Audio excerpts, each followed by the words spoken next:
Bom, então nós estamos continuando e hoje nós vamos entrar no terceiro capítulo do livro No Mundo Maior. Nós, na semana passada, encerramos, né, o capítulo que fala sobre a preleção de Eusébio, né? Então, aquela fala, aquela conversa do Eusébio que foi muito linda, que tem muita coisa interessante para a gente depois, com o tempo, ficar revendo, né? E hoje, então, no capítulo terceiro, a casa mental. Vamos lá. Retomando a companhia de Calderaro, na manhã luminosa, absorvia-me o propósito de enriquecer noções pertinentes às manifestações da vida próxima à esfera física. Então, o Calderaro acabou, né? Eles estavam na esfera física, ali no nosso mundo encarnado, só que no plano espiritual. O Eusébio acabou e ele voltou com o Calderaro para o nosso lar. Mas o André Luiz tem interesse muito grande em entender melhor, né? Em ter mais noção com relação à vida nossa, né? Encarnada aqui na esfera física. E ele faz algumas observações no começo desse capítulo que a gente vai ver o que está dentro da cabeça dele para depois o Calderaro explicar um pouquinho sobre tudo isso. E aí ele fala, né? O André Luiz lembra quando ele foi admitido, né? Quando ele chegou no nosso lar. Admitido a colônia espiritual, que me recebera com extremado carinho, conhecia de perto alguns instrutores e fiéis operários do bem. Inquestionavelmente, vivíamos todos em intenso trabalho, com escassas horas reservadas a excursões de entretenimento. Demais, fruíamos ambiente de felicidade e alegria a favorecer-nos a marcha evolutiva. Então, olha que interessante isso que ele está fazendo um comentário, né? Ele tá, depois do tempo que ele passou no umbral, ele passou a conviver somente com criaturas, com espíritos mais voltados ao bem, o que fazia com que ele vivesse constantemente num ambiente de mais felicidade e alegria, né? O que favorecia a ele na marcha evolutiva dele, favorecia ele continuar aprendendo. Então, o ambiente era favorável. Com raras exceções, eles desciam ali nesses momentos de trabalho aqui na crosta, que foi o que ele descreveu para a gente, inclusive nos outros livros. Mas a maior parte do tempo ele está convivendo entre espíritos dessa maneira que ele está falando. E ele segue falando, citando, descrevendo o nosso lar ali, o ambiente onde ele vive na maior parte do tempo. Nossos templos constituíam, por si sós, abençoados núcleos de conforto e de revigoramento. Nas associações culturais e artísticas encontrávamos a continuidade da existência terrestre, enriquecida, porém, de múltiplos elementos educativos. Então, eu acho que isso já é muito legal da gente ver, porque imaginem, se o nosso lar não é uma colônia espiritual nos planos mais elevados da criação divina, e o André Luiz já descreve essa vivência, essa vida tão bonita, né, tão agradável. Imaginem o que é mais acima ainda, né? E o nosso esforço para poder alcançar pelo menos uma colônia como essa já nos anima, já nos mostra, né, que realmente passando por certas dificuldades a gente pode acabar e vamos acabar, né? É que o tempo que a gente vai ter dificuldade é que varia entre cada um de nós. É certo que nós podemos passar pelo umbral, mas é certo que para todos nós isso é passageiro. Isso pode ser algumas horas, alguns dias, um pouco mais de tempo. A exemplo do que nós vimos no livro passado, né? Aqueles quatro desencarnes, né, que eles descreveram. Alguns já estavam sendo auxiliados e mesmo assim passaram ali pela casa transitória. E passaram e já foram depois para o nosso lar. Outros, como André Luiz, ficaram um tempo ali aprisionados ainda a vibrações ainda inferiores, né, e tudo mais. Mas ele segue descrevendo lá. O campo social regurgitava de oportunidades maravilhosas para a aquisição de inestimáveis afeições. Os lares, em que situávamos o serviço diuturno, erguiam-se entre jardins encantadores, quais ninhos tépidos e venturosos em frondes perfumadas e tranquilas. Então, é uma descrição quase que, como se a gente pudesse imaginar, né? Algo, não é o paraíso, mas é algo muito agradável. É algo como se fosse já uma vivência num ambiente totalmente feliz. A gente sabe que não é totalmente, eles estão ainda em progresso, em processo. Mas só da gente saber que aqui próximo de nós já existem lares, como ele está falando, com ambientes extremamente agradáveis, né, com o envolvimento de criaturas ali todas voltadas para o bem, desejando se ajudar ou um ajudar o outro nessa instrução, nessa jornada, isso já é encantador. Não nos faltavam determinações e deveres, ordem e disciplina. Então, apesar de tudo isso ser maravilhoso, que fique bem claro, né? Determinações e deveres, ordem e disciplina. Entretanto, a serenidade era o nosso clima e a paz, nossa dádiva de cada dia. Então, esse é o ambiente espiritual, mais ou menos descrito aqui pelo André Luiz. E aí ele segue: arremessara-nos a morte, a atmosfera estranha à luta física. A primeira sensação fora o choque, empolgar-nos de o imprevisto.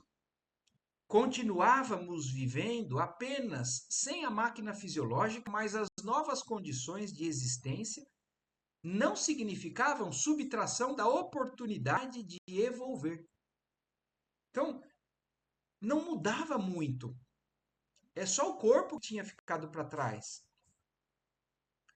E ele segue falando: os motivos de competição benéfica, as possibilidades de crescimento espiritual haviam lucrado infinitamente. Então, algo aumentou com esse deixar da matéria para trás, né?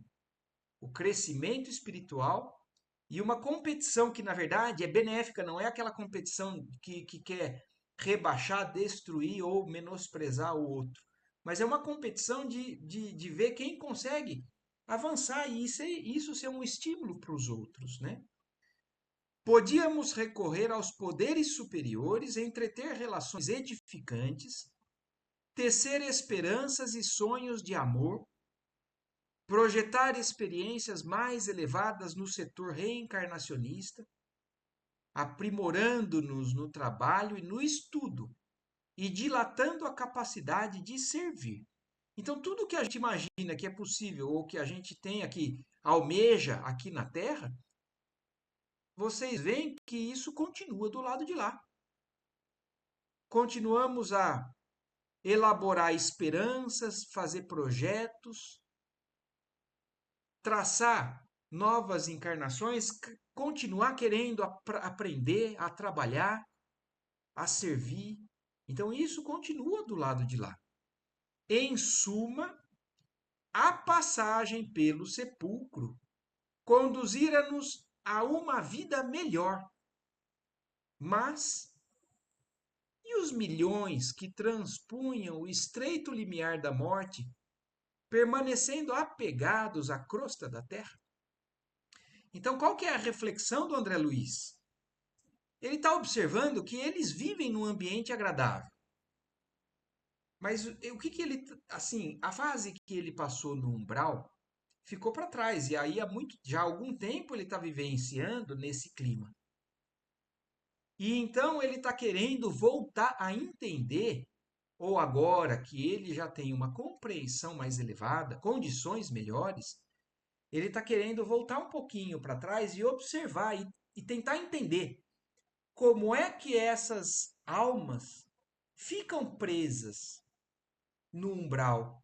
Como é que essas almas que passam, olha como ele fala, eles vivem numa vida melhor, agora ali, pelo que o André Luiz está descrevendo, mas e os milhões que morrem e continuam apegados à crosta da terra?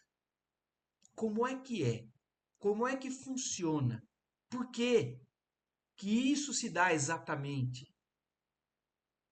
Por que que eles não conseguem enxergar e dar um passo acima? Incalculáveis multidões desse gênero mantinham-se na fase rudimentar do conhecimento. Apenas possuíam algumas informações primárias da vida. Exoravam amparo dos espíritos superiores, como as tribos primitivas reclamam o concurso dos homens civilizados. Vamos pensar vamos fazer uma reflexão aqui, né? Nós somos abençoados, porque nós temos a possibilidade de estarmos vivenciando as luzes que a doutrina espírita nos traz. E isso nos coloca em condição, com certeza, favorável. E isso a gente não pode deixar de reconhecer e menosprezar, porque a gente tem, então, uma responsabilidade muito grande. A gente tem uma oportunidade muito grande. Mas a gente tem que concordar. Inúmeras criaturas nascem e morrem nesse planeta sem conhecimento da vida espiritual. Alguns com conhecimento ainda incompleto. Podem ter alguma religião, seguir alguma religião, um pouco mais espiritualizada, entendendo alguma coisa que acontece ou talvez aconteça do lado de lá. Mas não da maneira que o Espiritismo nos passa. Mas, e vamos considerar os 8 bilhões de criaturas que vivem aqui no planeta. E os que não têm conhecimento nem cristão, porque existem inúmeros. Alguns, como eles falam, são como tribos primitivas que almejam, né, chegar no homem civilizado como nós. São esses espíritos ainda totalmente desprovidos de informações do mundo espiritual, a pedir auxílio talvez para as divindades, para os deuses, acreditam em deuses, que às vezes eles colocam esses deuses nos astros, no sol, na lua, que também são veneráveis, né? Mas acreditam que ali está a divindade. Ou outros deuses, né? Quantos povos ao redor do mundo, né? Cultivaram, inclusive, os inúmeros deuses, né? Na época dos romanos, né? Os deuses romanos, os deuses gregos, os deuses nórdicos. Então, quantas e quantas pessoas morrem sem nenhum conhecimento? E o André Luiz está questionando isso. E estes, né?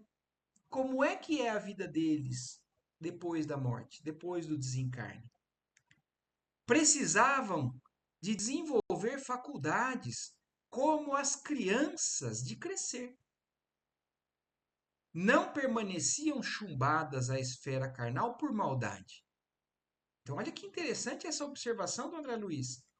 A maioria ainda continua apegada ao plano material, não é por maldade, é por desconhecimento, por falta dessa visão que, como eu falei agora há pouco, nós já somos privilegiados de ter.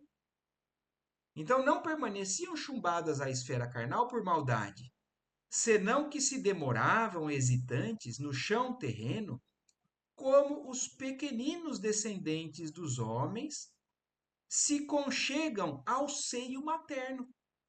Olha isso, é como criança que se apega à mãe e por medo não conseguem sair de perto. Então são criaturas materialistas que se apegam à matéria como se fossem sua própria mãe, a única coisa que dá segurança para eles. Então são inúmeras criaturas que partem nessas condições. Guardavam da existência apenas a lembrança do campo sensitivo, reclamando a reencarnação quase imediata, quando lhes não era possível a matrícula em nossos educandários de serviço e aprendizado iniciais. Então, algumas dessas criaturas são tão apegadas à Terra que, quando desencarnam, elas ficam buscando oportunidade rapidamente de voltar, de entrar de novo num novo corpo, porque eles sentem falta, se sentem inseguros do lado de lá. Por outro lado, Verdadeiras falanges de criminosos e transviados, agora são outros, né? Então ele está falando de uma multidão que habita ainda a crosta no mundo espiritual, né? Então fica apegada a essa esfera mais baixa.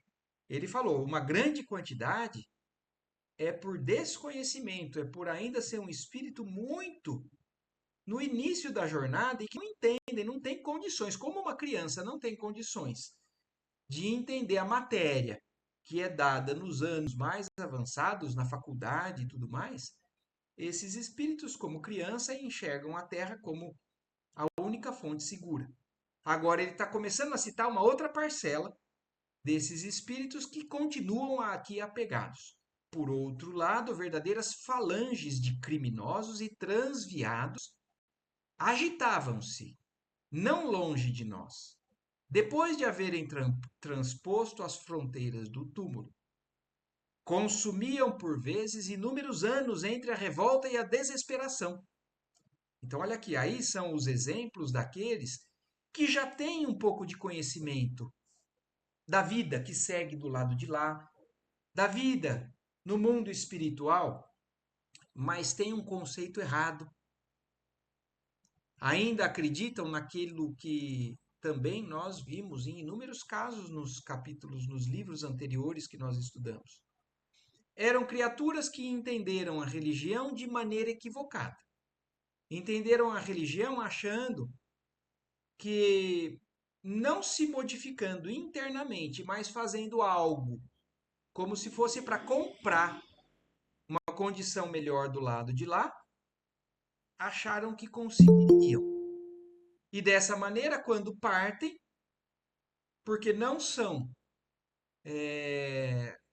feitas as suas vontades, porque se veem contrariados, muitos desses espíritos se revoltam ou se desesperam. E esses espíritos também ficam ali ainda na crosta, ao redor.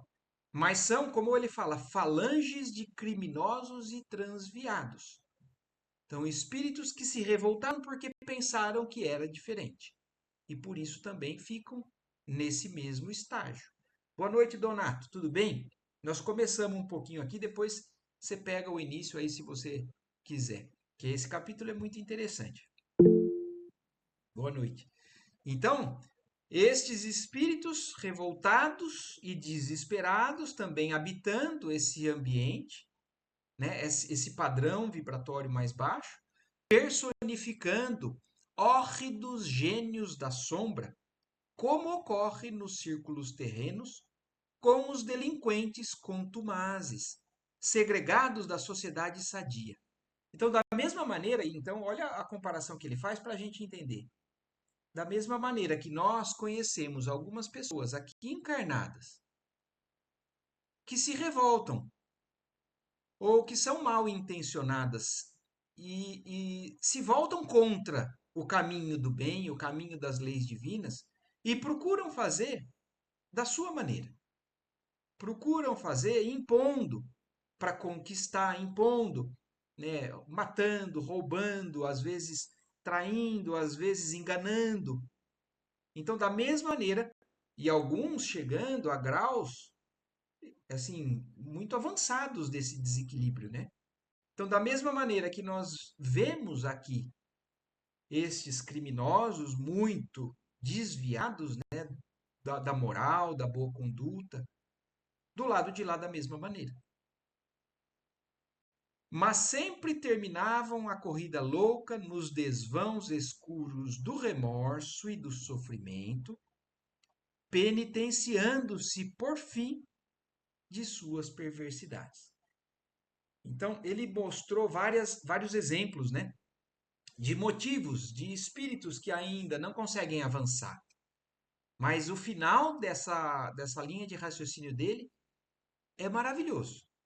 Porque ele fala, independente se é uma pessoa ainda que desconhece as verdades, é uma pessoa mais ignorante da lei, ou se é um revoltado, uma pessoa que deliberadamente escolheu o mal, independente de que espírito seja, sempre termina essa corrida louca no remorso e no sofrimento, penitenciando por fim das suas perversidades. Então não tem quem não vá um dia se cansar de viver nesse clima que só traz sofrimento.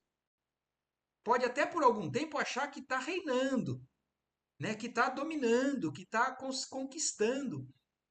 Mas para todos esse estágio em zonas inferiores, em zonas de sofrimento, tem data para acabar. E isso é maravilhoso. O arrependimento é, porém, caminho para a regeneração e nunca passaporte direto para o céu. Esse é uma outra observação que o André Luiz está fazendo aqui, que eu acho muito importante a gente entender, porque mesmo nós às vezes achamos que é diferente.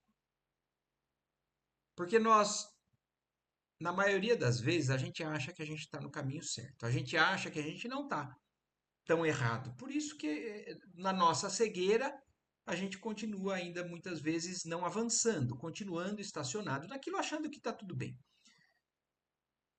Mas quando a gente começa a enxergar melhor, quando a gente percebe que a gente tem sim coisa que a gente está fazendo que não é legal, que a gente está prejudicando certa pessoa, ou nós mesmos, ou a multidão, e a gente se arrepende, e a gente então percebe que o caminho é outro. Muitos de nós acham que o simples fato da gente se arrepender, da gente falar assim, ah, não, agora eu não faço mais isso. Agora eu reconheço que Jesus é o caminho, que o ambiente do nosso estudo é o caminho, que fazer o bem, fazer a caridade é o caminho. Mas olha o que ele fala, hein? O arrependimento é, porém, caminho para a regeneração e nunca passaporte direto para o céu, porque as pessoas acham, eu me arrependi. Então, beleza, eu não tenho, já não vou mais sofrer. Não preciso mais me esforçar. Eu já vou estar em condições melhores, já mereço desencarnar e estar num mundo celestial. Mas não, o arrependimento é o primeiro estágio. É quando a gente reconhece a nossa cegueira anterior e a gente se arrepende do que estava fazendo, mas é caminho para começar uma regeneração. E a gente tem que lembrar, na conceituação dos mundos que os espíritos nos dão, eles falam assim, ó. Existem os mundos primitivos, que são habitados por espíritos como aqueles que eles falaram no começo ali. Ainda muito infantis, ainda muito selvagens, muito primitivos mesmo. E depois que a gente começa a tomar mais conhecimento, né, avançando na evolução, a gente começa a questionar o que é bom, o que é ruim, o que é certo, o que é errado, e começa a tomar decisões. E aí, dentro do nosso egoísmo, a gente toma decisões erradas, e por isso a gente começa a ir nessa fase, vivendo num mundo de provas e expiações, que é o mundo que a gente está vivendo, aprendendo com os nossos erros, tendo consequências dos nossos atos. Qual que é a próxima fase que a nossa humanidade vai passar quando a gente sair desse mundo de provas e expiações? É mundo de regeneração. Não é ir para o mundo feliz. Não é ir para o mundo celeste direto. Nós vamos começar a passar por um mundo de regeneração quando a gente se tocar que a gente tem muita coisa para melhorar. E então o arrependimento é caminho para a regeneração. Quando a gente se arrepender, a gente vai começar a merecer continuar num mundo que a Terra vai passar a ser esse mundo de regeneração e não passaporte direto para o céu. Razão pela qual esses infelizes formavam quadros vivos de padecimento e de horror. Em várias experiências, via-os conturbados e aflitos, assumindo formas desagradáveis ao olhar. Então, nós sabemos também que o espírito, Ele, pela modulação do seu perispírito, pela vibração que ele tem interiormente, ele muitas vezes adota uma forma monstruosa mesmo, assumindo formas desagradáveis ao olhar. Nos casos de obsessão, convertiam-se em recíprocos algozes ou então em verdugos frios das vítimas encarnadas. Quando errantes ou circunscritos aos vales de punição, aterravam sempre pelos espetáculos de dor e de miséria sem limites. Então, olha quantas e quantas situações existem do lado de lá.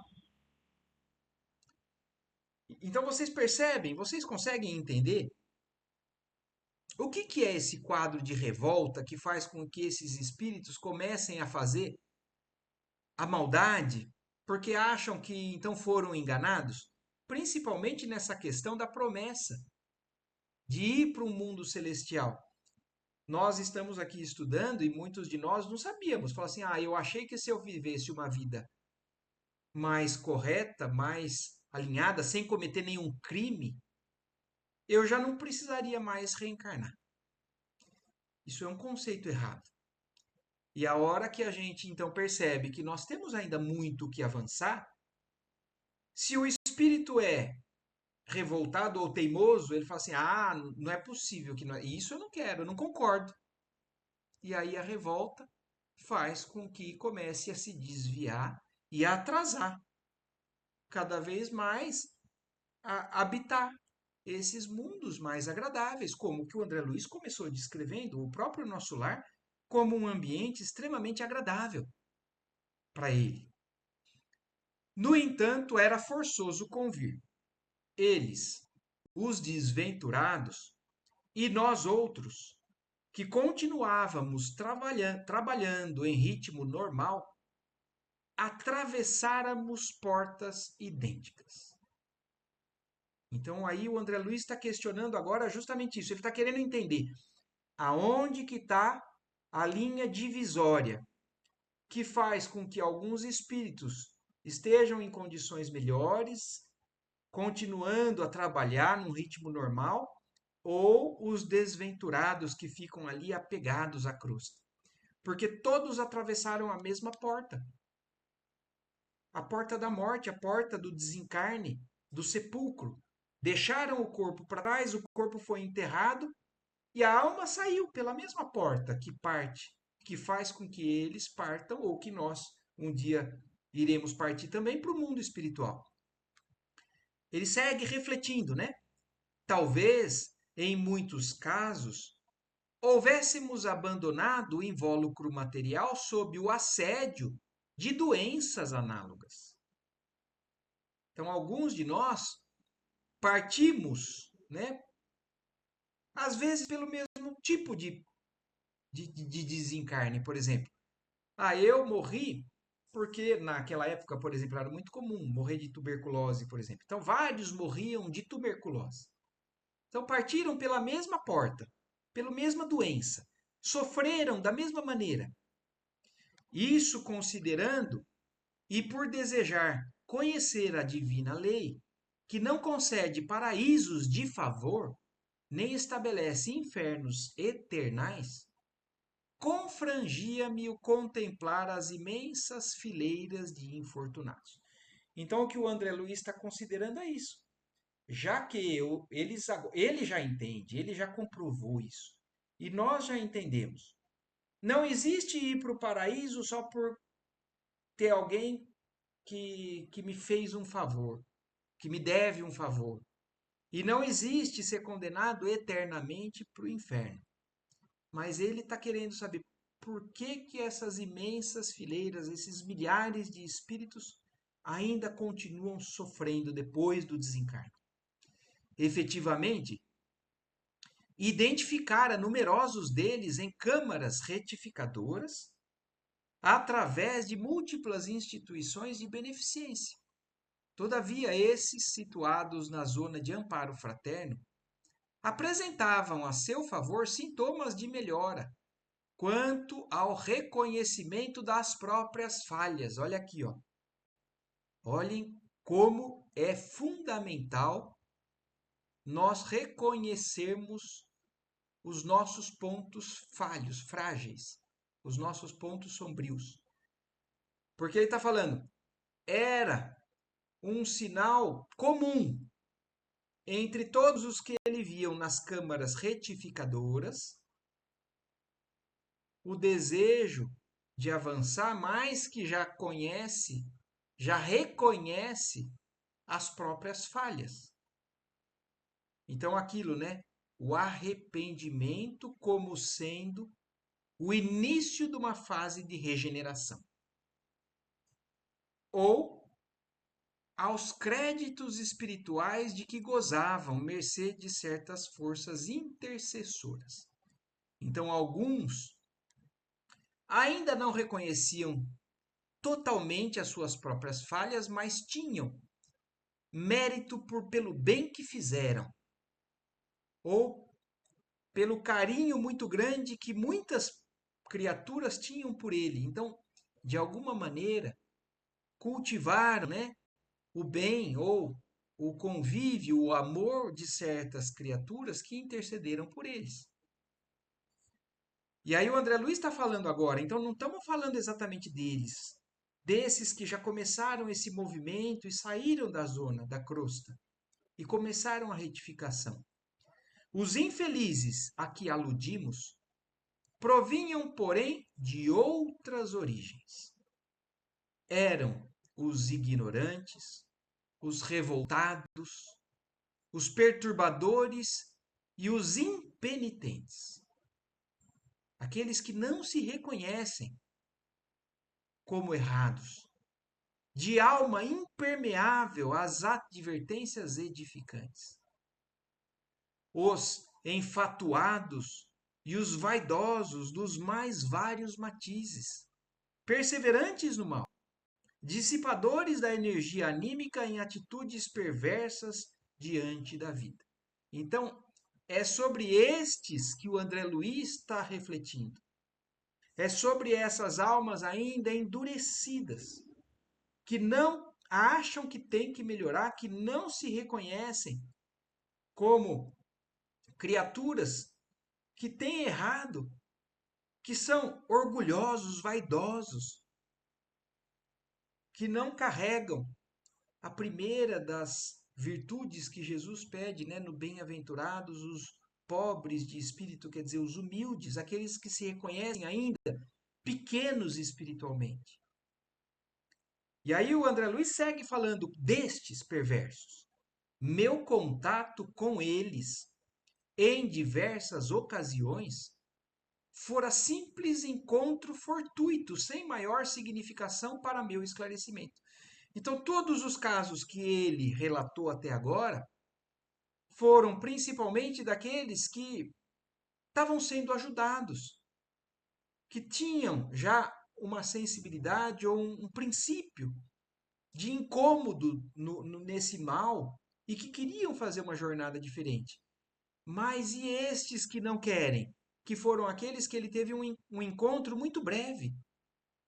Como, por exemplo, naquela passagem também, quando eles estavam lá no umbral e que ia passar aquele fogo devorador lá, e que tinham aqueles espíritos muito endurecidos, que estavam tirando sarro dele, que inclusive o André Luiz quase que se desequilibra, né, na sua vibração, porque eles eram espíritos que zombavam, que tiravam sarro, que eram intencionalmente, ainda naquele momento, voltados ao mal.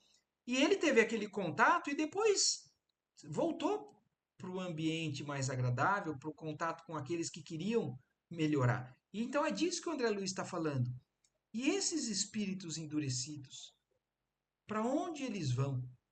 Como eles estão assim por tanto tempo e como é que funciona o pensamento, o sentimento destes? Por que motivo se demoravam tanto no hemisfério obscuro da incompreensão? Vocês vão ver quando a gente chegar num livro que se chama Libertação. O livro Libertação, ele conta a história de um espírito que já estava há mais de 600, 700 anos no umbral. Então imaginem, É isso que o André Luiz está falando. Por que motivo se demoram tanto nesse hemisfério obscuro da incompreensão? Adiavam deliberadamente a recepção da luz? Não lhes doeria a condição de seres condenados por si mesmos a longas penas? Quer dizer, eles não estão cansados? Não experimentariam vergonha pela perda voluntária de tempo? Muita vez surpreendia-me a contemplá-los.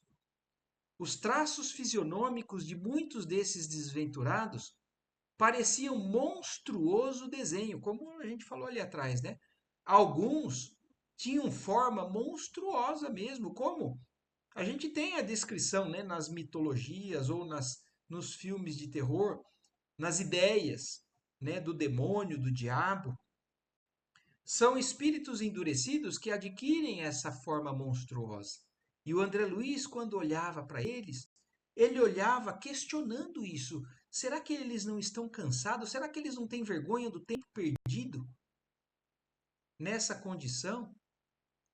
Provocando ironia e piedade. Que lei regeria a estereotipação de suas formas? Tê-los-ia olvidado a mãe natureza, pródiga de bênçãos em todos os planos? Ou recebiam eles esses traços de apresentação pessoal como castigo imposto por superiores desígnios? Quer dizer, que natureza é essa que faz desses seres, desses espíritos humanos, adquirirem formas monstruosas e às vezes até animalescas, então mais parecidas com animais? Tais interrogações que me esfervilhavam no cérebro me punham aflito por viver a possibilidade que se me oferecia. Quer dizer, ele estava aflito porque ele vivia bem e tinham espíritos, e existiam milhares de espíritos vivendo nessas condições. Aproximei-me de Calderaro naquela manhã, sedento de saber. Expus-lhe minhas indagações íntimas, relatei-lhe aos ouvidos tolerantes minha expectativa ansiosa, longamente sofreada. Pretendia conhecer os que se entretinham na maldade, no crime, na inconformação.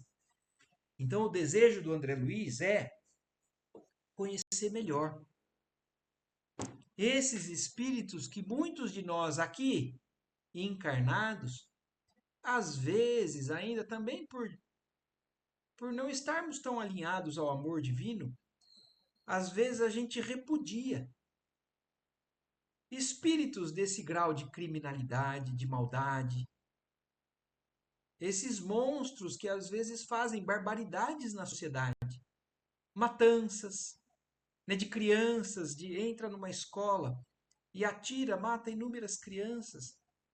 Então nós, infelizmente, ainda não ouvimos uma notícia dessa e sentimos compaixão. Sentimos o desejo, ou pelo menos a vontade de fazer uma oração para que Deus possa tocar aquele coração, fazer ele parar de fazer aquilo. Intimamente, ainda, muitos de nós despertam um sentimento de revolta e de querer que aquela pessoa pague por aquilo, que aquela pessoa sofra o que está fazendo para os outros. Ele vai sofrer, mas que isso não seja um desejo nosso. O André Luiz agora está mostrando na evolução que ele já adquiriu o desejo de conhecer melhor, intimamente, essas criaturas. Meu amigo meu amigo escutou calmo, sorriu benevolamente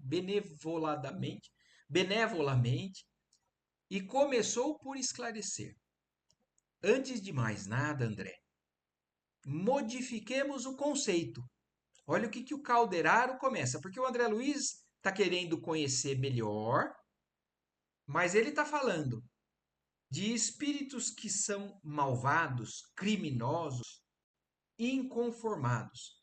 Olha que bonito que o Calderaro vai falar agora para o André Luiz, porque ele já está fazendo um movimento na direção certa, de querer compreender melhor, mas o Calderaro já propõe uma maneira diferente de enxergar esses espíritos. Modifiquemos o conceito antes de mais nada, André, para transformar-nos em legítimos elementos de auxílio aos espíritos sofredores. Então, olha o que o Calderaro está falando para o André Luiz. Se nós quisermos realmente ajudar estes espíritos sofredores, desencarnados ou não, porque esses espíritos, ora estão encarnados, fazendo esse mal aqui na Terra, ora estão desencarnados. Então, às vezes, por exemplo, a pessoa pensa, tem que matar uma pessoa como essa. O que resolve? O espírito do lado de lá continua fazendo o mal, às vezes, ainda maior, porque aí ele tem liberdade para influenciar outras pessoas que no campo material ele estaria limitado à sua existência ali. Então, e se o André Luiz quiser ser elemento de auxílio a esses espíritos encarnados ou não, é-nos imprescindível compreender a perversidade como loucura. Então, olha o primeiro conceito que ele fala. Alguém que é muito perverso, não vamos enxergar como um ser muito perverso. Ele é uma pessoa que está louca, está fora de si. Porque para ser muito perverso, muito distante do bem, muito abraçado ao mal, ela é uma alma, uma criatura que está já mergulhado numa certa loucura, numa falta de consciência. Então a primeira coisa que ele pede para a gente enxergar, no perverso, a loucura. A revolta, o irmão revoltado, como ignorante. Então, aquele que a gente vê, por exemplo, às vezes a gente vê alguém muito revoltado com a gente lida com alguém que está muito revoltado. E às vezes a gente também pode desenvolver uma reação ruim e errada, querendo impor, né, aquilo que a gente está aprendendo e falar assim: você está totalmente errado, você é um revoltado, você vai sofrer no umbral, você vai pagar por isso que você está fazendo. Mas não, esse irmão revoltado, ele está revoltado porque ele desconhece a verdade. Então a revolta, ela é fruto da ignorância, do desconhecimento da verdade, do desconhecimento do caminho certo. Então ele é alguém que não sabe o que está fazendo. E o desespero, como enfermidade, é um doente. Aquele que está desesperado, ele está doente. Então, para que o André Luiz pudesse compreender o que ele está pedindo, o Calderaro pediu para ele, da mesma maneira que então isso também já serve para nós, que nós possamos daqui para frente, então, mudar a forma de conceituar essas pessoas que estão desviadas do caminho. Então, vamos só recapitular. O perverso como louco, o revoltado como ignorante e o desesperado como enfermo, como doente. Ante a minha perplexidade, acrescentou o fraternal. Quer dizer, o André Luiz, só daquilo que ele falou, já tomou uma lição, né? E ele, perplexo, o Calderaro continua acrescentando. Entendeste? Estas definições, em verdade, não são minhas. Aprendemo-las do Cristo, em seu trato divino com a nossa posição de inferioridade na crosta terrestre.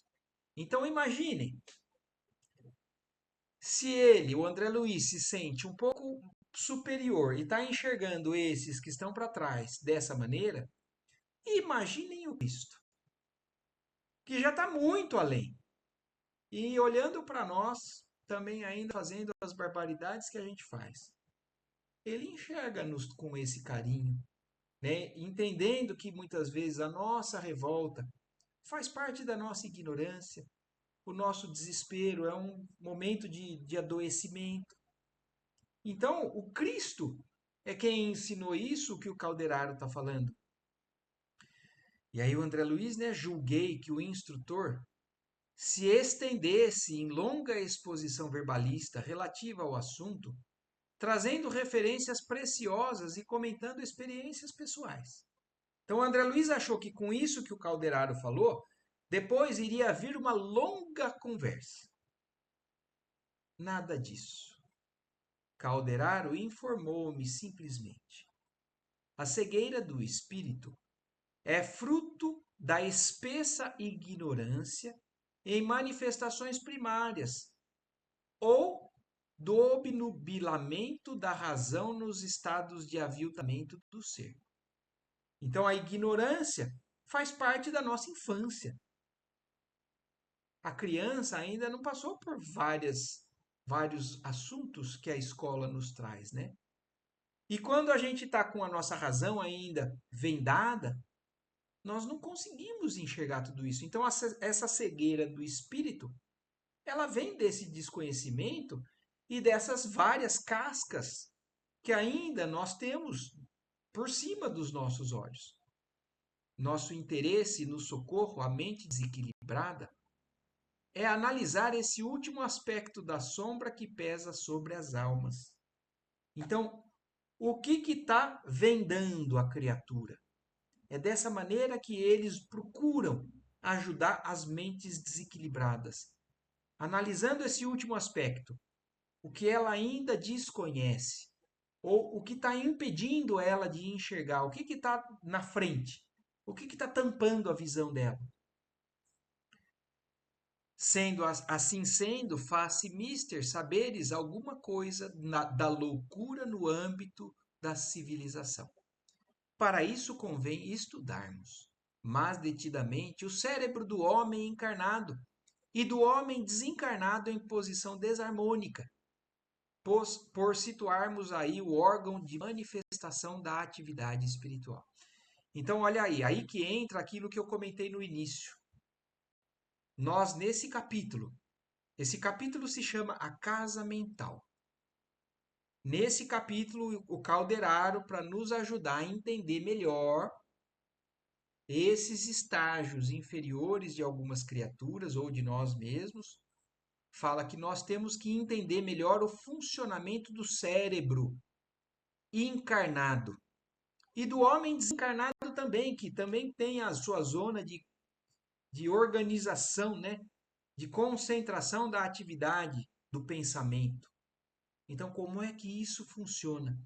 Para depois entender como é que isso acontece, qual é a forma, né, de dificuldade que aquele espírito está enfrentando, para poder saber como lidar também.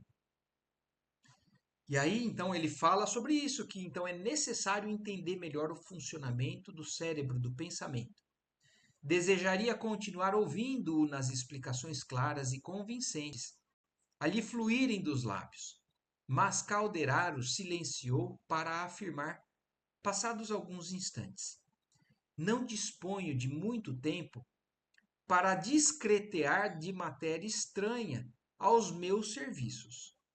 Todavia lidaremos juntos convictos de que, trabalhando nas boas obras, aprenderemos sempre a ciência da elevação.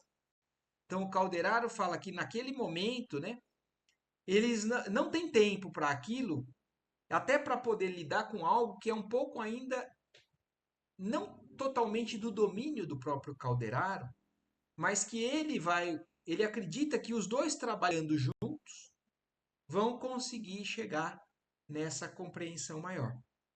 Sorriu fraternal e rematou. O verbo gasto em serviços do bem é cimento divino para realizações imorredouras. Quer dizer, o que eles iriam aprender, né, trabalhando, é algo que eles iriam adquirir para a eternidade. Conversaremos, pois, servindo aos nossos semelhantes de modo substancial, e nosso lucro será crescente. Calei-me edificado. Então, André Luiz, só com isso que o Calderaro já adiantou, ele já pôde ficar satisfeito, porque já foi um grande aprendizado. Mas o Calderaro deixou claro, nós vamos aprender tudo isso trabalhando junto, botando a mão na massa. Então, exemplificando com aquilo que nós vamos encontrando e, ao mesmo tempo, analisando, né, e discutindo e aprendendo juntos. E aí, então, o André Luiz encerra, né, essa breve conversa com o Calderaro. E por hoje nós vamos ficar por aqui. Nós encerramos essa parte um aí, e a parte 2 ela vai um pouquinho mais longa, então para que a gente não vá começar na próxima semana, então nós vamos encerrar por aqui. Até aonde nós chegamos, alguma dúvida ou alguma observação a mais que vocês queiram fazer? Não? Tranquilo, né? Eu acho que o André Luiz já deu mais ou menos uma ideia do que ele tem desejo de aprender, né? De poder, até para poder ser útil. E são os próximos passos aí do que nós vamos estar lendo nas próximas semanas. E vai, Certo? vai, vai entrar um pouco na questão do pensamento de vida, né, Marco? Exatamente, Lela. É, Exatamente. muito legal. Do reflexo do nosso pensamento concretizando o que a gente vive. Sim. Então, e é muito bem lembrado, Lela, eu não sei se vocês todos, eu fiz uma sugestão para vocês, né? O Arthur Valadares, no canal do YouTube, no NEP Paulo de Tarso, começou há 2 semanas o estudo do livro Pensamento e Vida. E é um livro que vai falar muito, um assunto muito relacionado com o que nós temos aqui. Então, se a gente puder acompanhar as duas coisas junto, vai ser muito produtivo, tenho certeza. Para a gente sedimentar, né? Aprender e sedimentar esse aprendizado. Certo? É naquele grupo, Marco? Não, o Do, grupo né? de WhatsApp, Lela, ele só, É. ele só, na verdade, ele coloca ali o que a gente vai estudar de quarta-feira. Ah, Mas o tá bom. estudo do pensamento e vida, ele está fazendo sozinho, online, nas quintas-feiras de manhã, às 8 horas da manhã. Ele deixa no Instagram e deixa no canal do YouTube. Ah, legal. Então foram Tá bom. 2 capítulos até então. Eu posso até passar para vocês o link desses dois. Ele falou o prefácio e falou o primeiro capítulo. Então eu vou colocar no Ah, nosso tá. grupo aqui esses dois. Ah, Na quinta-feira da semana que vem, ele vai falar sobre o segundo capítulo e assim por diante. legal. Legal, Certo? obrigada. Bem lembrado, Lela, eu vou colocar no grupo então para gente. Tá bom. Oi. Esse capítulo todo aí é um ponto tão importante, porque há muitos anos que eu li, É. mas isso aí ficou gravado dentro de mim, mas não pratiquei. Às É vezes a gente verdade. recebe muita informação, né, e ainda não.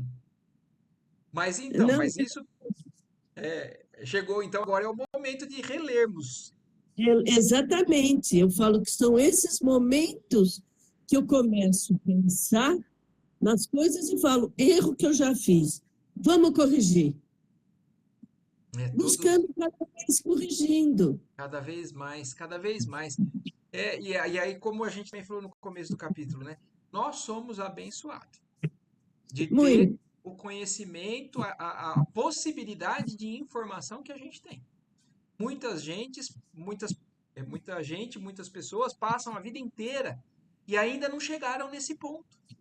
Não, é difícil. E aí, então, não é, até porque o espiritismo, ou esse conhecimento espiritual, que não é de domínio, não é de propriedade do espiritismo. Isso é Não. de propriedade da humanidade. Um dia, isso vai extrapolar o espiritismo, mas é muito inicial ainda na jornada da humanidade. Então, isso tem um caminho a ser seguido para ser difundido. Da mesma maneira que quando Cristo veio, se não fosse o esforço dos apóstolos e principalmente de Paulo de Tarso, de levar adiante a mensagem que o Cristo deixou, Cara, a humanidade estava ainda sem saber. E o Espiritismo acontece a mesma coisa. Alguns foram beneficiados porque receberam a mensagem diretamente, outros estavam no campo de influências desses primeiros influenciadores. Nós temos uma obrigação agora, daqui para frente, Isso aí. de seguir disseminando essa bênção. E é isso que a gente tem que entender. Então, esse é um compromisso que nós, que já compreendemos um pouco mais, assumimos. De, Um objetivo com a gente. de levar essa palavra de compreensão maior a muitas almas que não têm ainda essa possibilidade. E isso está acontecendo nessa era onde a humanidade tem essa facilidade, né, de divulgação, né, através das redes sociais, das mídias online. É claro que a gente não vai impor. E cada um está num ponto, num momento. Alguns podem receber, né, na página dele lá uma mensagem nesse sentido, mas não tem interesse. Ainda não estarem receptivos para isso. Mas, e para quem está receptivo e ainda não tem a oportunidade? Eu acho que essa é a missão, né? De quem já foi beneficiado. Pelo menos um eu quero ver se eu corrijo. Qual é? Qualquer um. Qualquer um. É isso O que eu mesmo. consigo Que a gente faça um por um de cada vez, e devagarinho a gente vai indo. É isso aí. Thelma, você queria falar alguma coisa? Não. Tá Bom, tudo bem. Então, Até uma... maravilha. Bom, Oi? é isso. Então, vamos agradecer pela oportunidade, pela bênção do nosso momento aqui. Que todos nós tenhamos uma ótima noite, uma ótima semana. E semana que vem a gente então vai entrar nos aprofundando nesse assunto. Tá certo. Obrigada, boa noite a Tchau, todos. gente. Boa semana. Boa semana. Boa semana.